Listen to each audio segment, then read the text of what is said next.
It is already time for our next and final panel discussion. There is a growing understanding from the International Energy Agency, IEA, and the development community of what investments companies must make in renewables to achieve energy security and climate mitigation. This impacts businesses in nearly all economic sectors, whether they are involved in energy production and distribution, industrial processes, or energy consumption. While there is a growing appetite amongst the private investors to finance companies' energy transition plans, some of the technology needed requires investments for the very long term, with elevated financial risk and regulatory barriers. In certain regions, companies face additional challenges to access finance due to the less developed capital markets and increased risk premiums from outside investors. This next panel will highlight the main barriers to further investments and the role that government support, incentives, and development finance can play in driving further corporate investments in the renewable energy transition. As before, this panel will also end with a Q&A segment. For the Q&A, once again, please make sure that you have downloaded the event app. This is where you'll be able to add your questions. Please feel free to add your questions to the Q&A tab during the panel discussion. The link to the event app is available in the event confirmation emails. Without further ado, I am delighted to introduce our moderator for this panel titled Driving Finance and Corporate Investments Towards Renewable Energy and Sustainable Development, Ms. Maria Fernanda Garza. She is the chair of the International Chamber of Commerce and CEO of Arestia. As a strong supporter of business ethics and corporate governance standards, Ms. Garza has held numerous roles in the ICC network. Over to you, Maria Fernanda. You're welcome.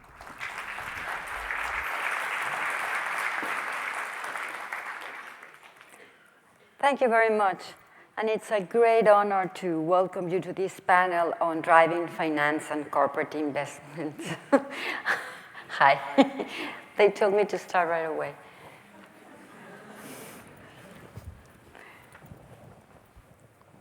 Thank you. This is a topic that, frankly, could not be more timely, or indeed more important, given both the imperative to rapidly accelerating decarbonization by the end of this decade, if we want to stand a chance of limiting the global temperature increase to 1.5 degrees Celsius by 2050. And of course, the unprecedented energy shock precipitated by the war in Ukraine. It is in this context the third report of the UN Secretary General's Crisis Response Group, of which I'm very proud to say that ICC is part of, makes patently clear the need for an effective multilateral response to safeguard the most vulnerable in society from the worst impacts of the energy price spike. But also, crucially, the imperative to learn the lessons of the crisis we face today and build a more resilient and cleaner global energy system. And let us be clear, the implications of the transition needed to make the current energy shock the last of its kind and firmly set the world on a path to net zero emissions that will impact businesses in nearly all economic sectors, whether they are involved in energy production and distribution, industrial processes, or energy consumption. It is well known that this will require a surge in annual investment in clean energy projects and associated infrastructure to nearly $4 trillion by 2030. Representing a tripling of current investments. Much of the capital will need to come from private sources. But we know this will only be achieved with meaningful policy change to facilitate investments at scale and mitigate existing regulatory and operational barriers. In short, business can only go so far on its own.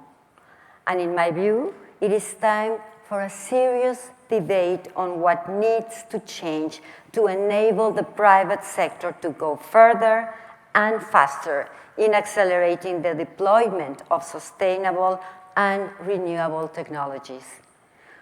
We know what needs to happen. Let's now focus on the how. And it is in this context that I am pleased to introduce our 4 panelists, which are uniquely placed to provide insights on just that.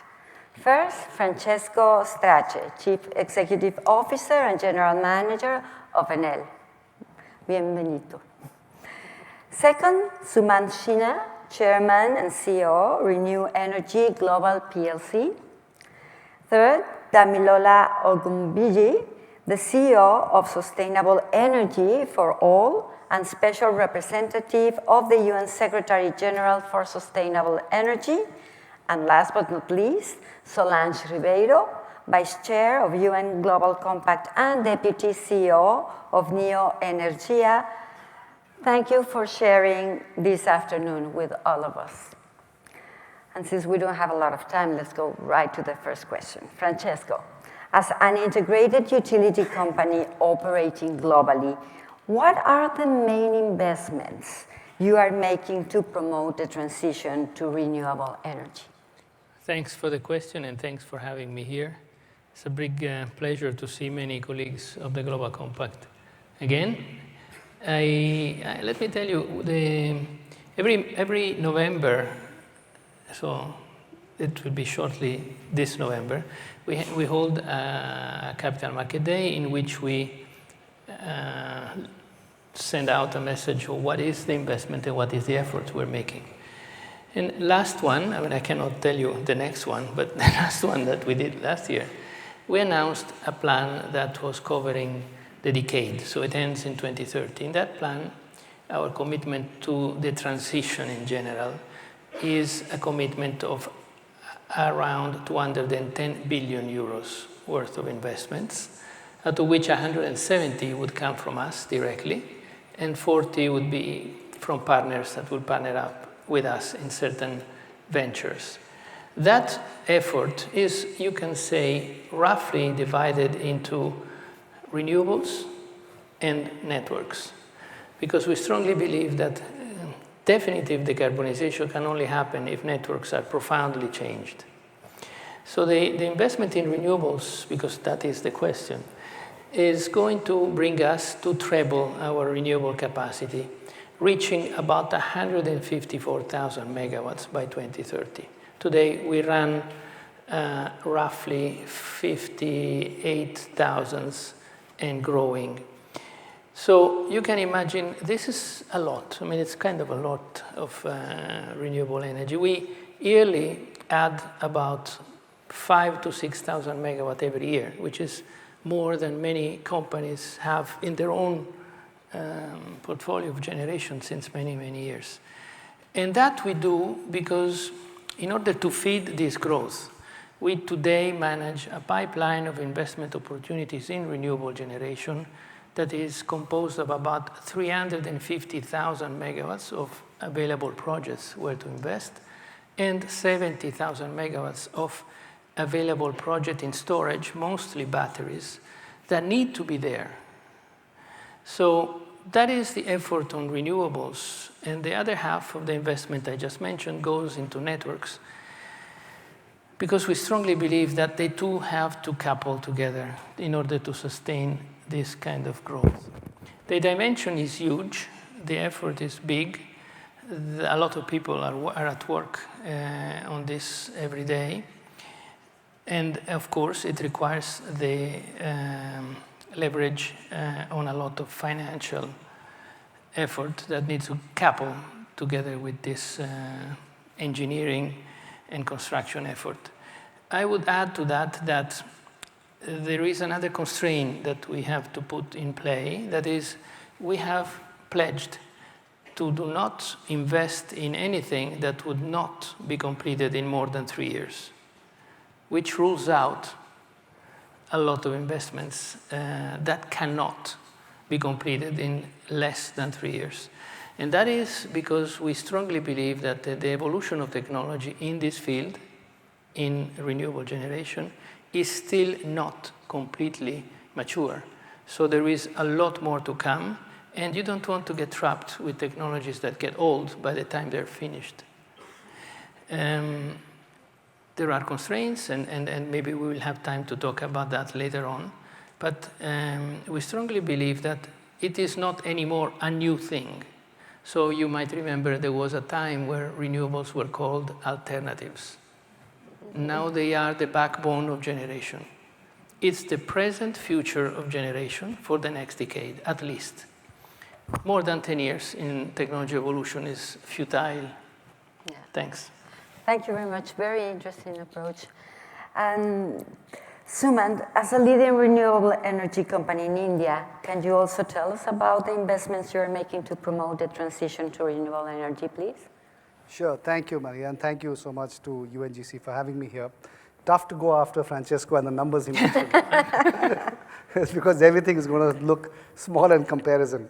No, look, I think for us the good news is that there are two or three different kinds of opportunities that are emerging. And just like Francesco said, it's hard to forecast how technology is going to evolve, and therefore you don't want to get too far in terms of planning. I think business models are going to change dramatically as well. New markets will emerge as we go forward. And you can't get in our business too fixed in your planning, is my perspective, because you never know how you might have to pivot a little bit into some newer areas which may be more interesting or more attractive. And I'll just give you a sense of what those are. Of course, our core market is the Indian power sector market, which itself is fairly large already and growing quite substantially. The government's target is to get to 500 gigawatts by 2030, and we are right now the leading renewable energy company in India. In terms of market share, we are close to about 10-12%. And so, if you extend that, we should be about 50 gigawatts of the Indian market by that time. So that is, of course, one area in which we will intend to grow, and that's kind of our core business. But within that also, you'll have the emergence of corporates becoming bigger buyers rather than just the utilities. And so that, I think, is an addressable market that is emerging quite suddenly now as corporates realize that this is a cheaper form of energy for them to buy. So that's one thing that we'll look at. But equally now, we are also finding the evolution of the green hydrogen opportunity globally. And more corporates now in the hard-to-abate sectors, whether they are steel companies or cement companies or shipping companies, are now looking at how they can decarbonize themselves more fully beyond just buying clean energy. And hydrogen is emerging as an opportunity for them to move faster in that dimension. And I think it's great for the world as a whole, because it means that 3/4 of the energy mix that we could not address through renewable energy can now get addressed beyond just the power sector, which is 1/4 of energy.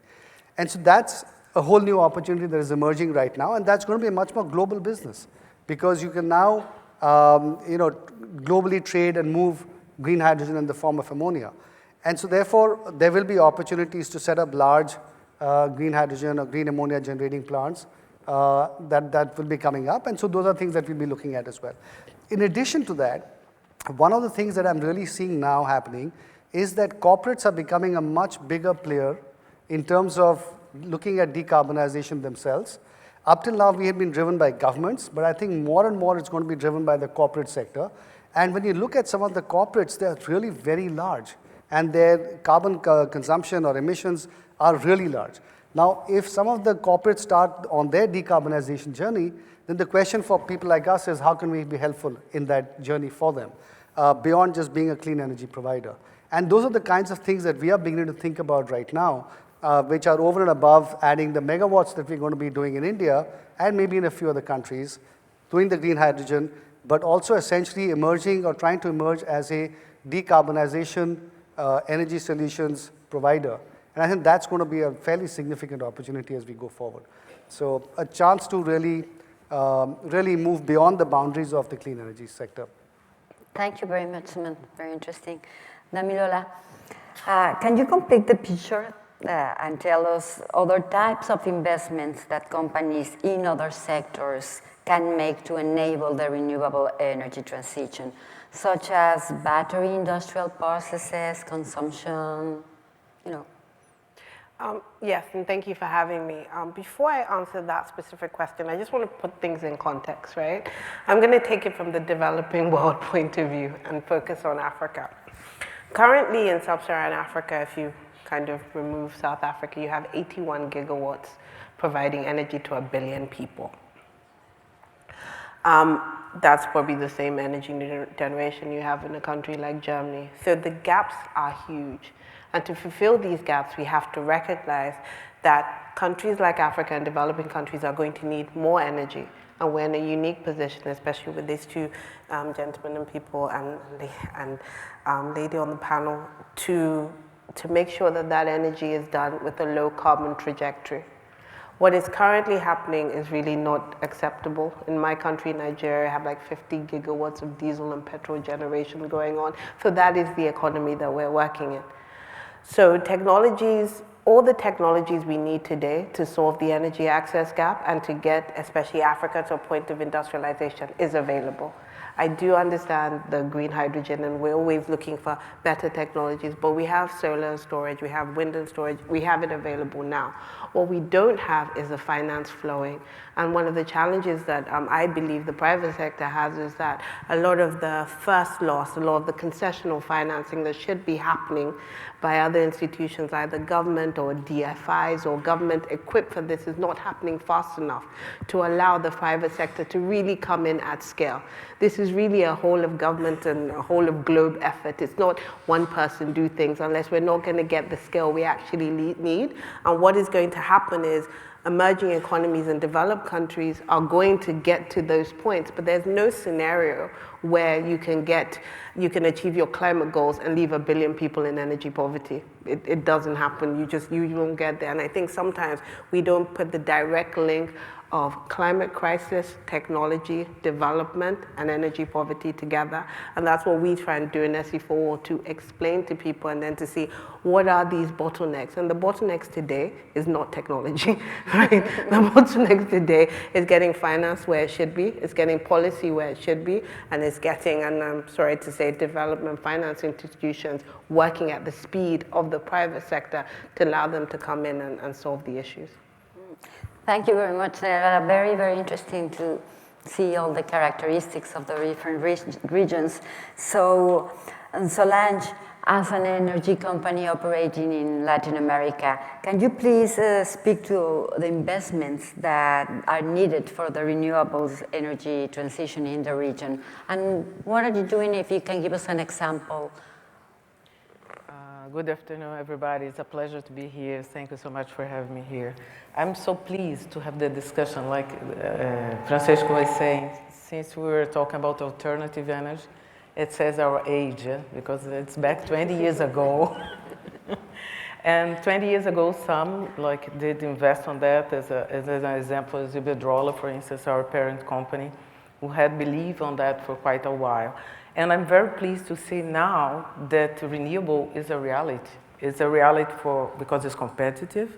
It's a reality because it's not just for climate change and for environment, but for energy security as well. When we look in countries like Latin America, of course, we start in a different position from the rest of the world. Like say Brazil, 85% is renewable. When you go to Latin America, 60% is renewable. When you go to the world, like 27% is renewable. Of course, this is due many things. One of them is the amount of natural resource that we have, but also with policy that we implemented there. We're talking today about the regulatory system in Brazil, that's part of that. But going forward, there is a lot to do. Needs of investment is huge. When we first talked about that, I was trying to find that number. It's a kind of really hard to find because there are, of course, several reports and with several different scenarios and several different cuts that they do. Like, say, if you think globally, we have a study by the International Energy Agency that sets net zero for 2050, and that would bring like the investments in renewable. It would come from 2 million nowadays to 5 million in 2030. It's a lot to do. And not the investment in general, sorry. And for renewable would come like 1.3. But how much of that comes from Latin America?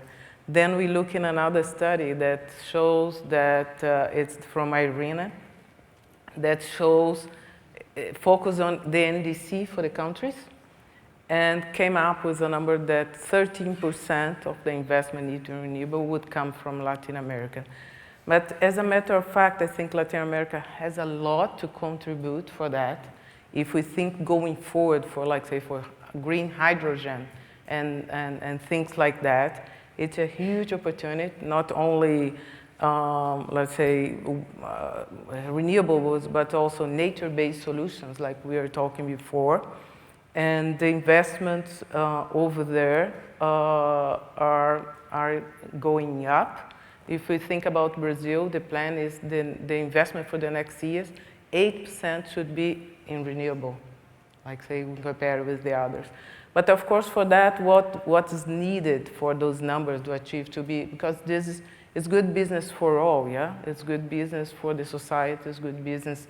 What we have, all the discussion that we had before, just transition, there is a lot to do on that as well. But what we need to push those investments is always like clear rules, stable rules for that, frameworks. We are talking today as well about simplify the administrative procedures to get a license.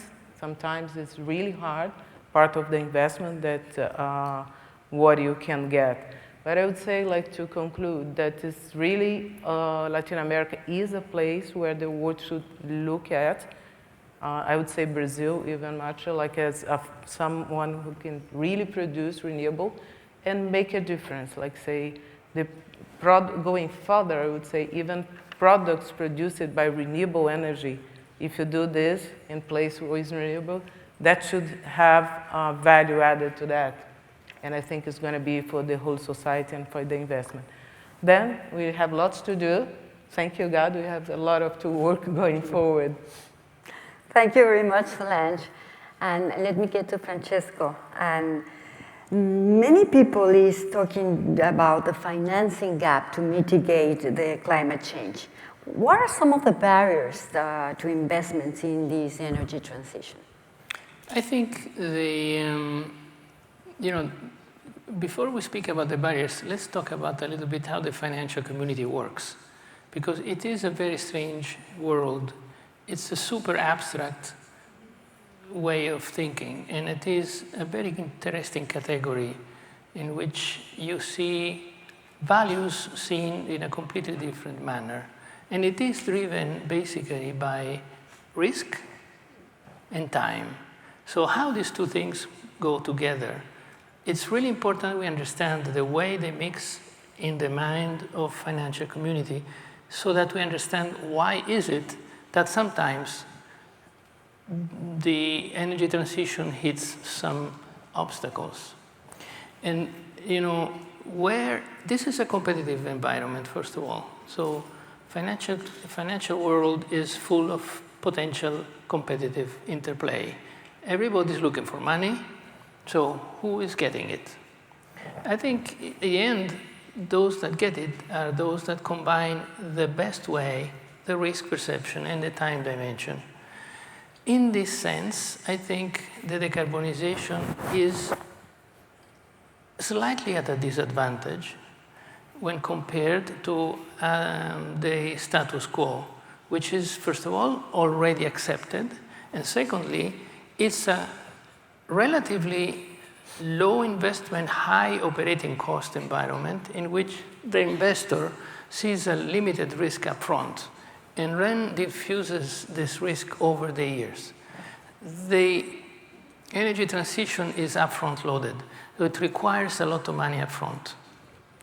It is truly less risky, but it constantly has so far lacked to project this best category, less risk, in the right way. So it's, if you want, a fault of the renewable energy front that has not been able to manifest itself as less risky, more secure, and therefore more profitable at the end for investors. And I think it's something that is now coming. Let's say this is a sector that has only 10 years of life, so it has still to learn a few tricks. I think this is a very important trick that the financial community has mastered for years and years and years. So the renewable energy industry needs to get out of the idea that because we're renewables, we're entitled to get money. This is not the case. You get money if you combine risk and the time dimension in the proper way. And I think you have to watch out because we have ended a decade, the decade that just finished in the 2020, which is the decade of renewables. That was when renewables became mainstream. They will remain mainstream for generation for at least another decade or two. But this decade, there is another huge decarbonization wave coming, which is called electrification, which means that the electrifying potential for society's needs is becoming apparent. It's becoming convenient. It's becoming safe to play with. That will require a lot of money.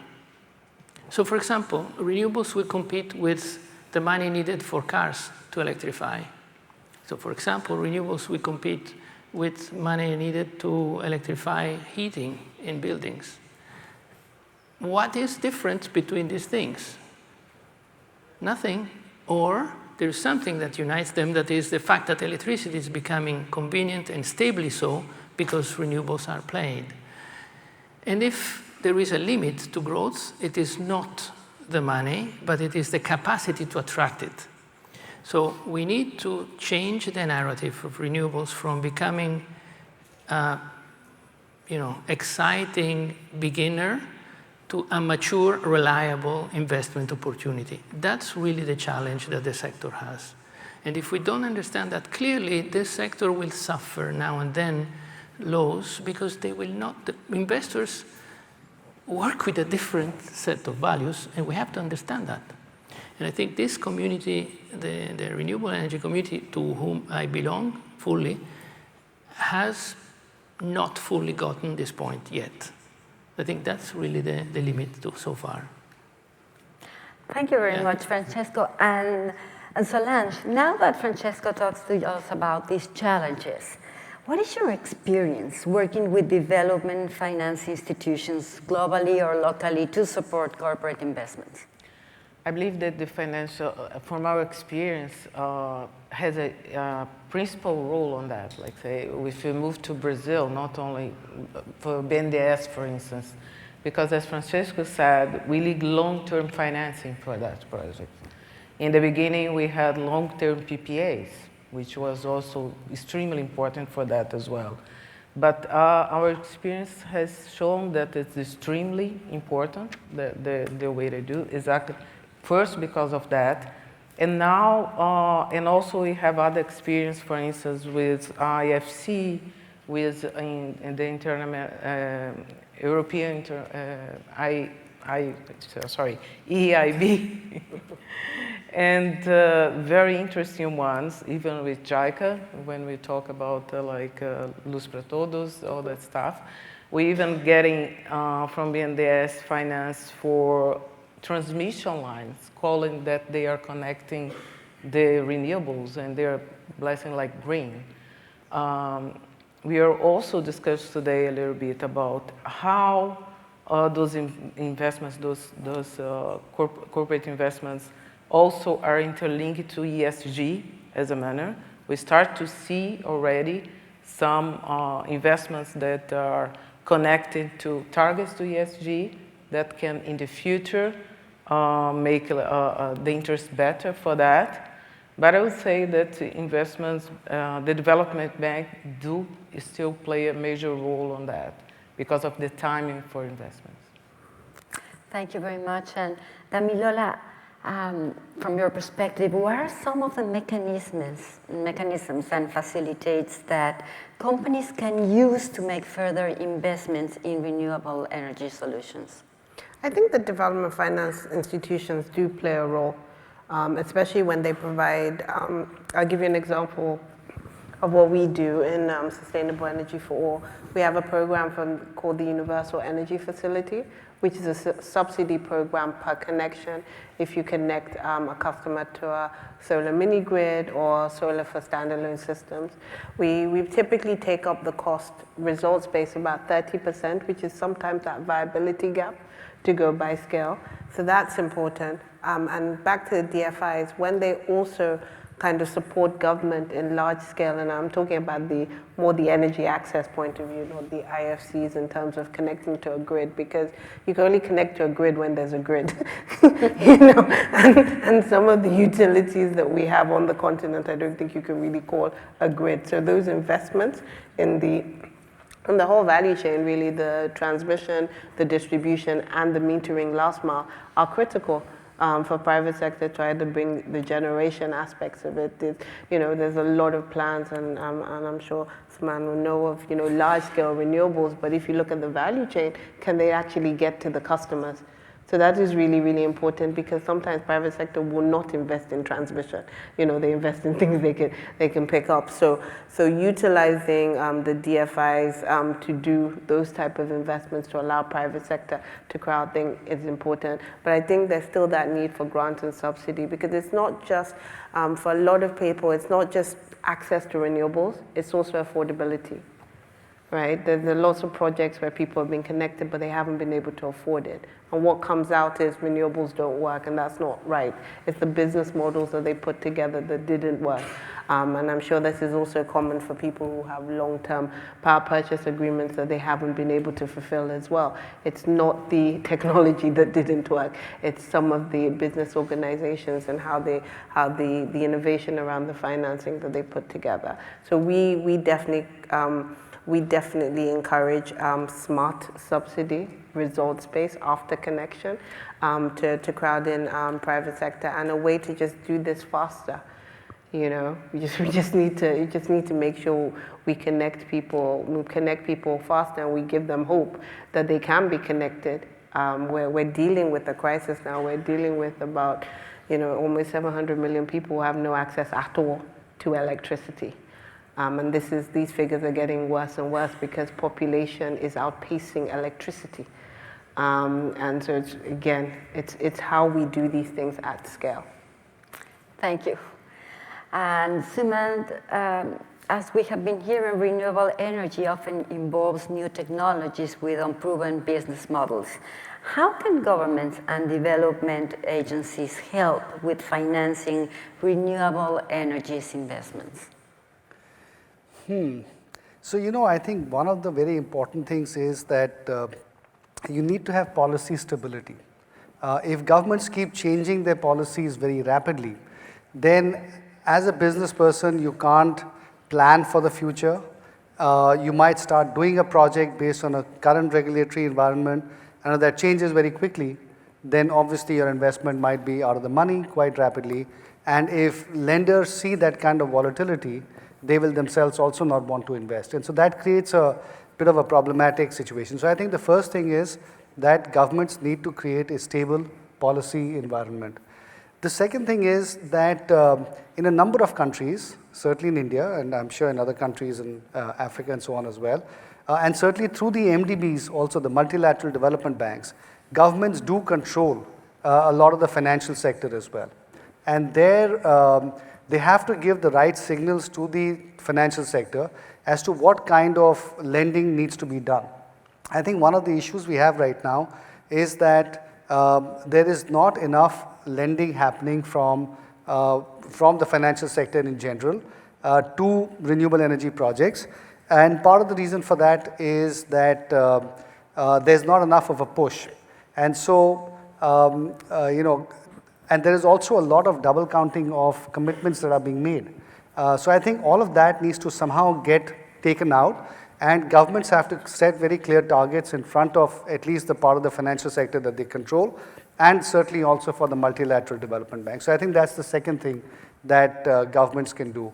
The third thing I think is that, again, in a number of parts of the world, governments control large parts of the power sector value chain. whether it's distribution, whether it's transmission, and so on. And again, in those areas, they need to come out with fairly well-structured, transparent methods of allocating capacity to different people, whether it's PPAs to be set up, whether it's transmission build-out to be happening. They have to make sure that these processes of allocation of this capacity are transparent and clear-cut, and that are done in such a way that there are long-term value streams or financial streams that can emerge from there, because that then makes it again easy for lenders to come in and back those kind of projects. And the longer the PPAs, for example, the longer term debt financing you can take, and the lower the tariff can actually become, and thereby make the whole thing a lot more attractive. So there are quite a few things that governments can do, actually, which to me, to be honest with you, governments are not able to think through some of these issues, I think, in the long run. They are driven by a lot by short-term volatility type issues. And therefore, I think that's one of the fundamental problems we have in our sector. Apart from the technology volatility, you also have policy-making volatility, and you also have financial market volatility if you see what's happening in the capital markets right now. You know, one of the things just to talk about the question that you raised earlier on the funding side, capital markets, which were funding projects at a certain valuation and in a certain method, and there were all these ESG funds that were committed to the sector. When the Fed started increasing interest rates, a lot of those funds vanished. And when that happens, your valuations collapse. And as a company, how do you then start planning for the future yourself? So you need stability in all of these different areas. To Francesco's point, which is that you need the whole sector to become a lot more mature. But there are various aspects and nuances to it. It's not just in the hands of corporates, it's also in the hands of policymakers, the financial markets, and so on as well. Thank you very much. And it is time for the questions of the public. And a lot of questions came through about how you reconcile the tension between continued investment in renewable energy and energy secured based on recent geopolitical events. And we will start with Damilola as a CEO of C4All, whose two-pronged strategy is to provide renewable energy, but make sure that it is accessible to all. As part of our work in the UN, we do have a global crisis response group, which you spoke about. And one of the parts of it is looking at what is our response in terms of the energy sector moving forward. And apart from the fact that we know we need more renewables, it is better for energy security. One of the things that is even more critical now is energy efficiency, especially within the developed world. And I think that while we're saying we need more of something, we have to recognize that there's a lot of waste in the system, and we also need to capture that as we move forward. The other part is that we also know now that renewables can account for 70% of our energy access program. There are different kind of decentralized renewable projects as well that can be deployed quickly, at least if the supply chain issues were sorted out. So as we move forward and on what we are hoping for as a UN system and sustainable energy for all is that we really take a serious look at this. Because when we say that there's a cost of living crisis, when we say that we are leaving people behind, and when we say that people are going back into extreme poverty, energy is at the heart of that. There's no scenario where you live a dignified life, but you don't have energy or you don't have enough energy. There's no scenario where a country, develops or has a great economic growth trajectory, but has low energy. So it's very, very important in terms of moving forward to secure these energy systems and to make sure as much as possible they are renewable. So that is what we are committed to doing. Thank you very much. And now, Francesco, as the CEO of Enel, with a mandate to decarbonize your energy while providing essential access to energy to our customers, can you answer the same question, please? Well, I think that you need to shift. There are two parts of the world. One needs additional capacity because there is demand growth, mostly driven by demography. Africa is one of them. South America is one of them. And then there is another part of the world that needs just to substitute existing generation with another one because it is economically more convenient, environmentally more friendly, and now we have finally discovered geopolitically secure. So had we done more in Europe on this front, we would have much less of a crisis due to the Ukrainian situation. Can we accelerate in this? Yes. What is the limit of that? Is it money? Not at this point. Is it projects? Not at this point. Is it government focus and policy? To some extent it is. But it is also another limit, which is the amount of skilled people that can be put at work in this front, which today is, in my opinion, the largest limiting factor of all. Why can't we do more? Is it because of projects availability? No. Like I said, the pipeline we have huge, and by the way, it will probably double in the next 3-4 years. So you're talking of a pipeline of around maybe 1 million megawatts, so huge. But the number of people needed to transform this project list into power plants is what is in between. And today, there is an incredible competition for people in many industries, across industries, within the renewable energy industry, that is today the limiting factor. The number of people you can safely put to work, skilled, well-coordinated, and well-managed, is the limiting factor. So to answer your question, can we do this? Yes. Can we do it safely? Of course. Can we do it faster? It depends on that factor, the people. Yes, as usual, for everything. Unfortunately, fortunately, because at the end, I prefer that than other stuff. People are our hope, let's put it this way. Yeah. Yes, absolutely. Now, this question is for both Sumant and Solange. So, what are the biggest perceived risks in financing renewable energy, and how should we mitigate these risks? If you want to go first. What is the question again? What are the biggest perceived risks in financing renewable energy, and how should we mitigate these risks? Yeah, so I would say the biggest risks are, of course, starting right from the beginning, is the construction risk itself, which by and large is manageable now. The second, of course, is offtake risk. Who's buying the power? What is the credit quality of that person who's buying the power? And if you're sitting in a country which is not investment grade to begin with, then obviously it becomes that much harder to raise capital. And I would say that a large part of Africa, unfortunately, qualifies in that category. And so then financing becomes hard to come by. Now, how to mitigate that is really, which is the area where the multilateral development banks need to step up, and they need to come out with products which can allow these projects to get better credit quality, so that they can then start crowding in the private sector to come in, and so this capital constraint that exists can get addressed. The third, of course, is technology risk, because while this project is either getting constructed or it's just been set up, technology changes, some new thing comes in. And there's, it's not that easy to protect against that. Ultimately, you should start construction only if you have the offtake already tied in. So I think those are the primary risks. Otherwise, it's, renewable energy is now fairly mature. And there aren't that many issues now about financing. We're seeing a lot of capital already coming into the sector because the risks are relatively low, well managed. And at heart, the funny thing is that a renewable energy project with a long-term PPA just becomes a stream of cash flows. And then you can actually securitize it, slice it, dice it in many different ways.